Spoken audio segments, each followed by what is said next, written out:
So this is the Huawei Mate XT, the world's first triple screen foldable, or like Huawei calls it, Tri-Fold for brevity. So Huawei launched the Mate XT on the same day as the iPhone 16 series, which is September 9th. And it's definitely creating a lot of buzz. There are millions of pre-orders and folks outside of China are paying way more than retail price to get their hands on one. Which also includes us, by the way, because as tech nerds here at Trakin Tech, we are always curious about new innovation. And the Mate XT definitely got the curious cat out in us. So let's dive into this new Tri-Fold form factor and find out more about it. Hi, I'm Ashad. You're watching Trakin Tech English, your destination for detailed, incisive gadget reviews.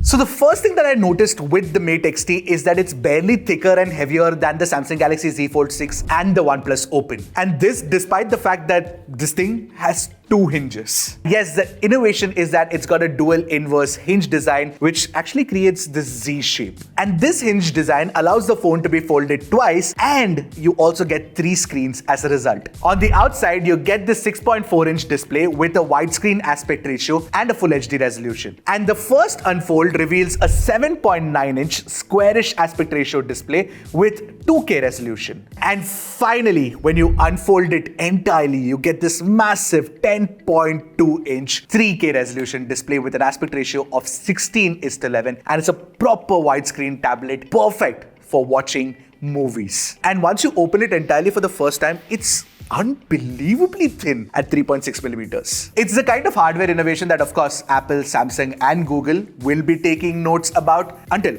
you actually have to hold like this to make a call.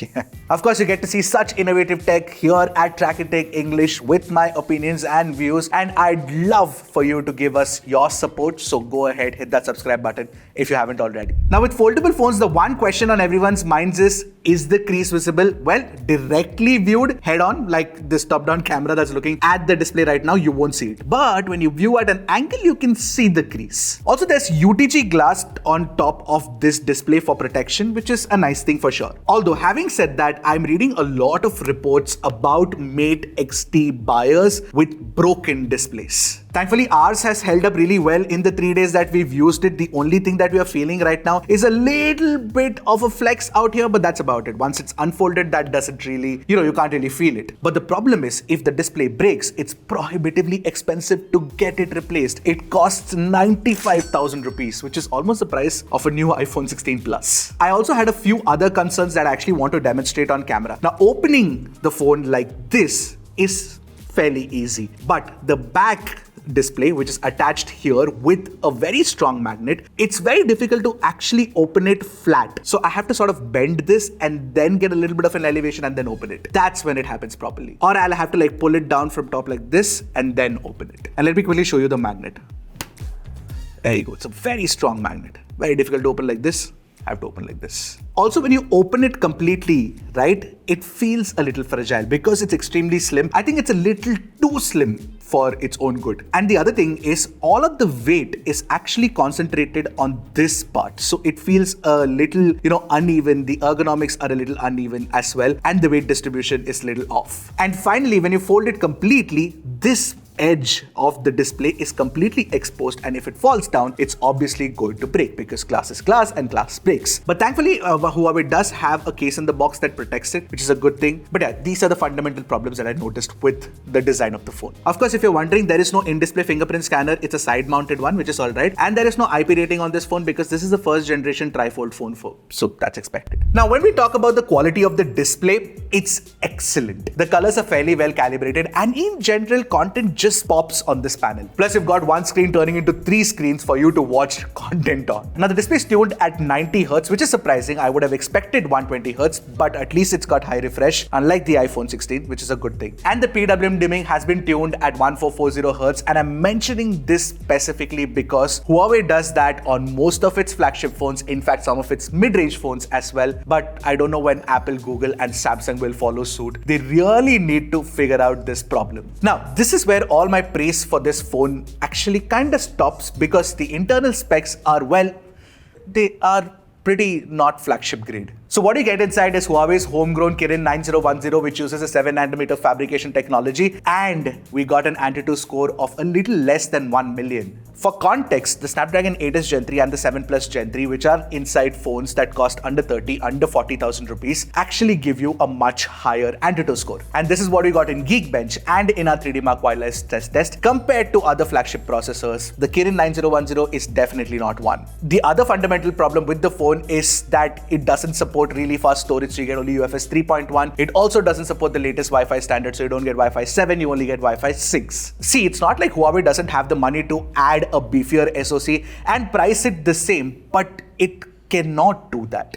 Because of US trade sanctions, Huawei cannot actually buy processors from, American companies, and therefore they have to make their own processors, and they're making it in China itself. Which is why they're limited by technology, and Kirin also has a very low yield rate, and therefore mass producing these chips are also really difficult. So forget about innovation and going 3nm, 4nm. That's not possible. Now that was about the processor. The battery inside is actually a 5600 mAh unit, and it's alright for a phone that has like a massive display. But Huawei's battery tuning has generally been pretty good, so that's not really a problem, because by default the phone runs in like a normal mode, and then if you want better performance, then you have to click on performance mode. That about the phone also supports 66-watt wired charging. You get the charger inside the box. You also get support for 50-watt wireless charging. You have to buy the charger separately. This phone can also do reverse wireless charging, which is pretty good. Heck, you also get an 88-watt car charger inside the box. Now the software running on the Mate XT is Harmony OS, and it's based on Android 14, but I cannot talk about it in detail because this is the Chinese variant of the phone, and there were many Google apps and services that we couldn't run properly. In fact, when you downloaded and installed BGMI and Asphalt from APK Pure, both were crashing. Regardless, let me tell you about the interesting features and some, multi-window, multi-screen actions that you can do with the software on this phone. So there's something called Super Device within the Settings app, which seamlessly links all your Huawei devices for features like cross-device clipboard, mobile device management, and a little more. There's also a dock on the home screen, but unlike on a phone like the OnePlus Open, the dock is not omnipresent across all apps. It's only available on the home screen. Having said that, putting an individual app in split screen or floating window mode has a very easy sort of animation. You just need to swipe up from the app and take it to the top right to put it in floating mode, or the top left to put it in split screen view. Although I'm disappointed by the fact that you can only do a dual app split screen and you do not have a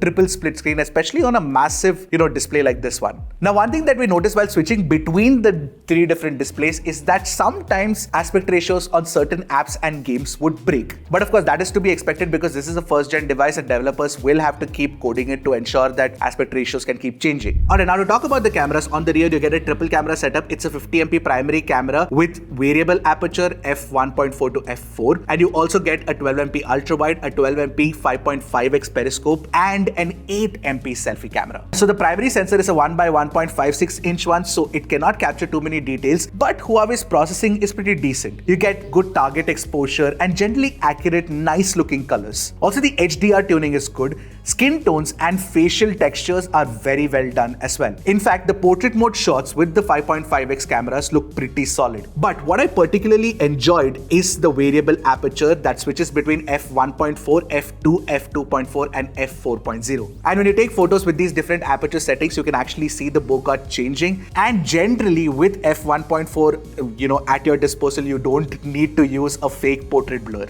The low light shots from the primary camera also do look good. Ultra wide angle camera is good too, but I'm not really a fan of the selfie camera shots. You can take a look at it for yourself. You can also shoot 4K 60fps videos using the primary camera, which is good enough. Now, of course, this is not extensive camera testing on the Huawei Mate XT that I've done, but the little while that I've spent with it, I've realized that, Huawei has had to make some compromises in the camera performance. Of course, you'll get better with something like the Pura 70 Ultra. In fact, if you want a great camera-based foldable phone, then the Vivo X Fold 3 Pro would be a better option. So after using this phone for a couple of days, it's clear to me that Huawei is just trying to stay ahead of the curve and therefore bringing out innovations before other companies. But with bringing innovation first to the world, you also have to deal with the risks. So does the Mate XT feel like concept hardware that is being made readily available to the masses? Not really. So does it feel like a finished product? Not really. I feel like this is exactly how first gen products are today. They are gently unfinished, and by the time these products reach like 3rd or 4th gen, then they become way better. Which is of course also true for the Huawei Mate XT. But at least a lot of people are interested in this phone and are probably even willing to try it out. Remember the Apple Vision Pro? I'll leave you guys with that thought, and I'll see you guys in the next one. Until then, keep tracking and stay safe.